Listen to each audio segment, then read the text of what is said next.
Tous les chauffeurs qui viennent continuer à travailler, c'est parce qu'ils sont motivés, ils aiment leur boulot et on sait que c'est nécessaire qu'on soit là pour transporter le personnel médical, les gens qui travaillent dans les supermarchés, enfin toutes les professions de terrain qui ont besoin encore de se bouger sur Bruxelles. Franchement, il y a plus de reconnaissance que d'habitude, un petit signe, un petit merci, bon courage. Puis après, il y en a qui râlent aussi, comme d'habitude. C'est juste plus agréable parce qu'il y a moins de monde sur la route, moins de circulation, moins de stress, puis moins de gens à bord aussi.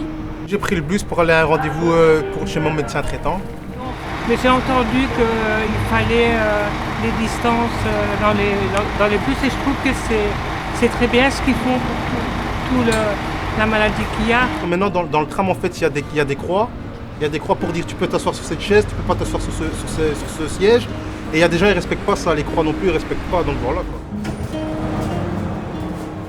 De façon à pouvoir respecter les normes de distanciation sociale, on a décidé aujourd'hui d'accepter moins de personnes dans nos véhicules. Mais dans les faits, la capacité n'est pas du tout la même puisque le nombre de personnes que nous acceptons dans les véhicules a été divisé on va dire par 10. Malgré les mesures qui ont été prises, on constate à certains moments et sur certaines lignes des problèmes de charge. On parle à peu près de 15% des voyages qui posent des problèmes de charge. Donc on a dû plancher sur une nouvelle solution, donc on a un peu tâtonné.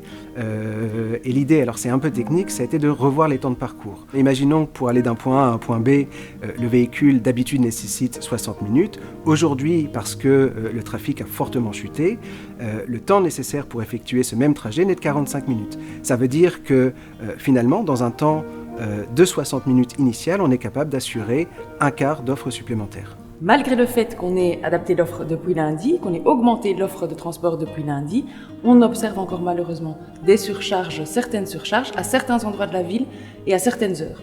Principalement, par exemple, sur les lignes de tram 25, 55, le bus 49, il y a d'autres exemples où on observe encore, malheureusement, ces problèmes de distanciation sociale dans nos véhicules. Ne prenez les transports publics que pour des déplacements essentiels, c'est-à-dire pour vous rendre au boulot, pour vous rendre à l'hôpital ou à la banque, et laissez la place à ceux qui en ont vraiment besoin.